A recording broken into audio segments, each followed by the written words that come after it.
Alors le conseiller en image, en fait, c'est des techniques bien spécifiques pour optimiser le capital beauté de chacun. Donc c'est une façon d'apprendre à gérer la communication non verbale.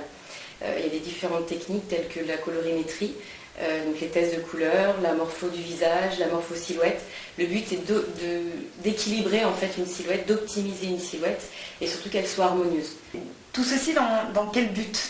Alors le but, c'est, je pense que tout le monde sait que de se sentir bien entre guillemets dans ses baskets, c'est aussi augmenter le capital confiance de chacun.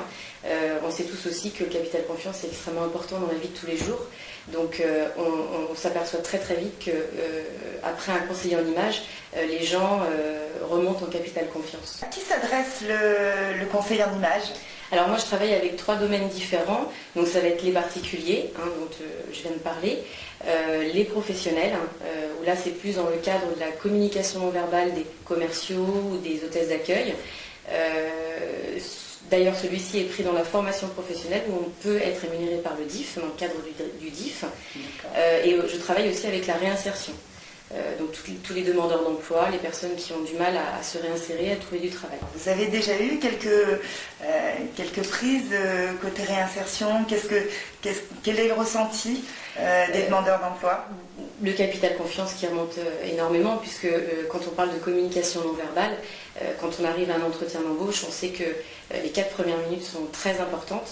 On a déjà un avis sur la personne, même si effectivement l'image, il n'y a pas que l'image, il y a aussi le verbal, mais quand on peut avoir une bonne image, une bonne communication non verbale, c'est forcément plus facile après. On entend beaucoup parler dans les médias de relooking. Quelle est la différence entre le relooking et le conseiller en image? Alors il y a une grosse différence, je mets vraiment le point dessus, l'accent dessus, puisque le relooking, on ne tient pas compte d'une personnalité. Donc ce qu'on voit à la télé, c'est vrai que c'est toujours un peu l'effet spectaculaire où on prend quelqu'un et on le met à l'opposé de ce qu'il est pour faire de l'audimat. Le conseiller en image, c'est pas du tout ça. Le conseiller en image, c'est vraiment tenir compte d'une personnalité pour révéler la personne.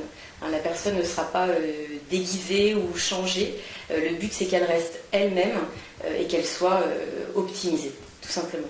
Mais quelles sont les techniques pour pouvoir faire un bon conseiller en image? Alors les techniques, c'est la colorimétrie, donc les tests de couleurs, les couleurs qui mettent en valeur une personne. La personne le voit elle-même lors du test. Il y a aussi donc la morpho du visage, la morpho silhouette, où il y a des choses à faire, des volumes à mettre à tel endroit ou en enlever. Il y a aussi toutes les techniques d'astuces visuelles pour corriger les complexes. Le but dans toutes ces techniques-là, c'est de se révéler et de se trouver et de se sentir bien. Ça s'adresse plus aux hommes, plus aux femmes? Les deux. Alors c'est vrai que les hommes, c'est plus professionnel, puisque c'est plus facile pour une femme de travailler son image, en tout cas dans la vie personnelle. Mais effectivement, les hommes sont concernés par le conseil en image. Et les femmes? Alors les femmes aussi, c'est vrai que dans le professionnel aussi, on peut avoir souvent des femmes qui ont effectivement, qui sont chefs d'entreprise, qui doivent gérer leur image. Voilà, il y a vraiment beaucoup de techniques pour avoir une bonne communication non verbale, adaptée aussi à l'image de leur entreprise. Donc que ce soit les hommes et les femmes, les deux sont vraiment concernés. Anne Branchereau, je vous remercie au nom des internautes de Sur le kiosque. Merci à vous. Et je vous souhaite une très bonne continuation. Merci.